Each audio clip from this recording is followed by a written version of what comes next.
Well, hello again. It is Ken Colson here from Creation Unfolding. This is part 4. In part 3, we talked about the critical deep thinker who will, on the basis of sort of a developing, expanding universe, go back and watch the other videos. You'll have to do that. They're going to reject the idea that creationists can do real science because they're restricted by a backwards extrapolation of that universe.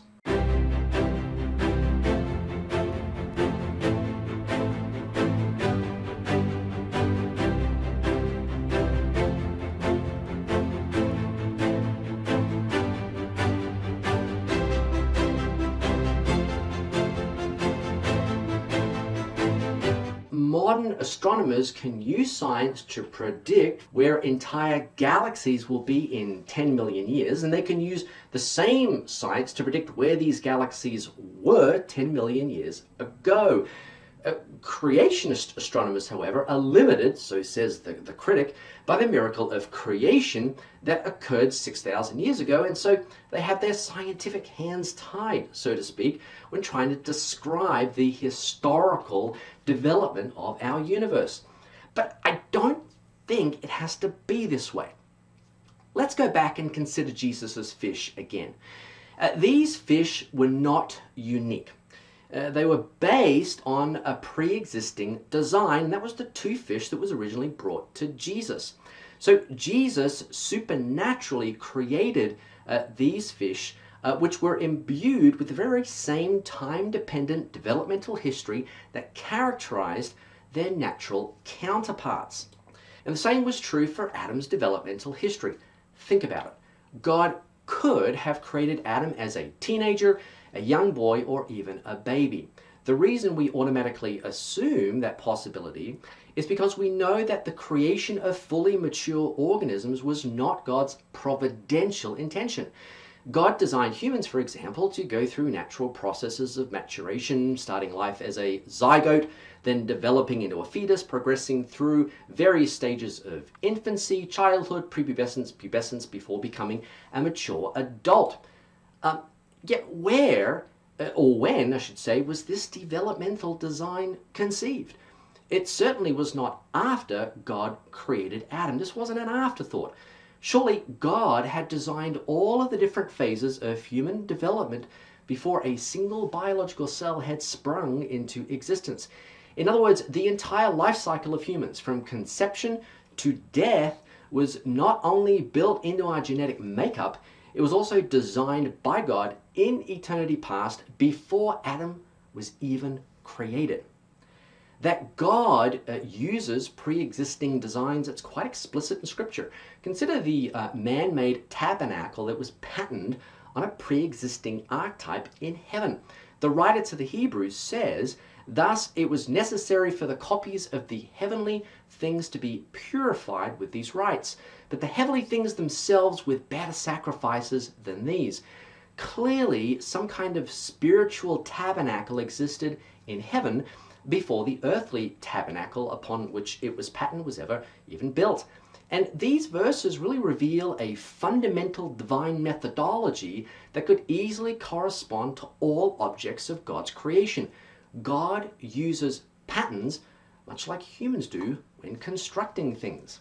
And now we have a philosophical framework from which to answer our critical thinker. Adam was created as a fully mature man.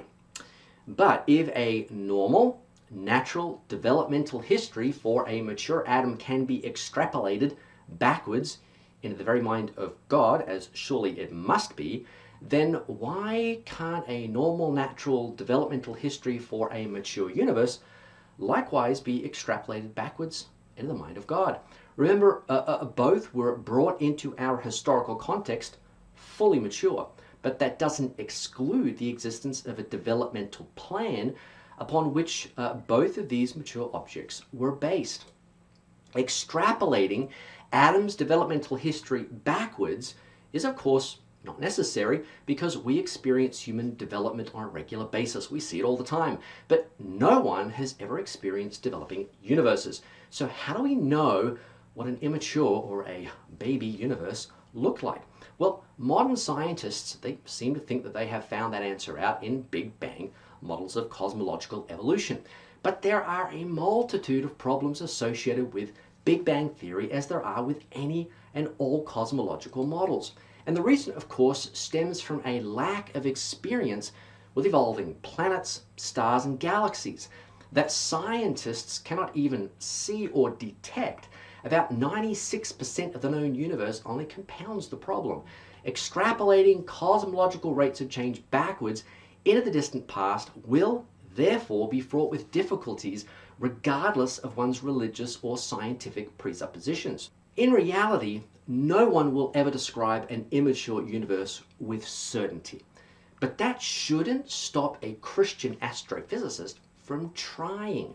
What God brought into our historical context 6,000 years ago was a naturally maturing universe.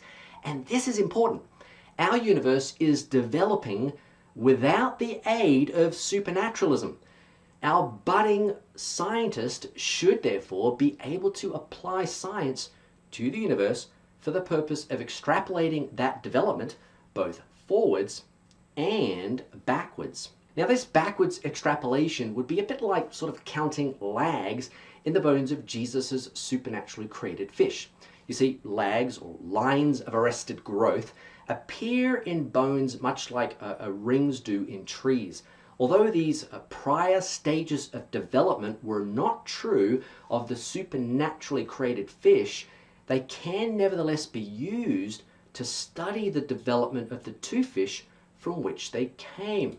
Studying the apparent development of the supernaturally created fish becomes the perfect substitute for studying the development of naturally grown fish. In other words, if you didn't have the naturally grown fish, you could learn all you needed to know from these specially created fish. Now, a backwards extrapolation of our universe's development would likewise teach us about the conceptual model presently existing in the mind of God. So, if this is the case, then where's the miracle? If the supernaturally created fish and Adam and the universe contain natural histories indicative of natural processes, then in what sense did God perform miracles?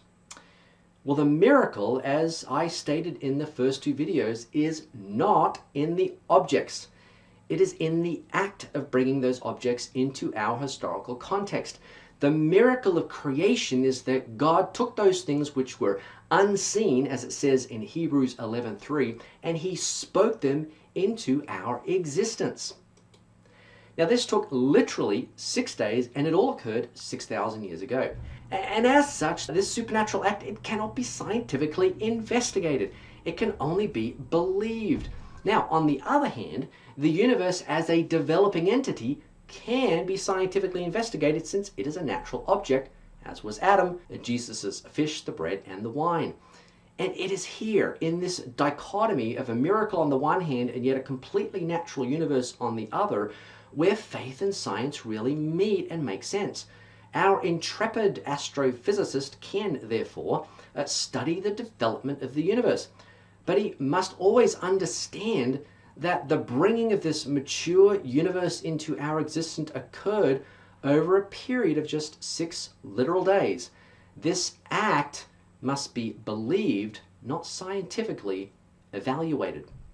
Well, that brings us to the end of this series. I hope you've enjoyed that. Please hit the subscribe button, hit the like button. Also, I have a book, Creation Unfolding, a new perspective on ex nihilo, where I sort of talk about some of these issues of dynamic creationism. I've got a blog, www.creationunfolding.com, as well as a Facebook page. So, hopefully we will see you next time. Thank you very much. Goodbye.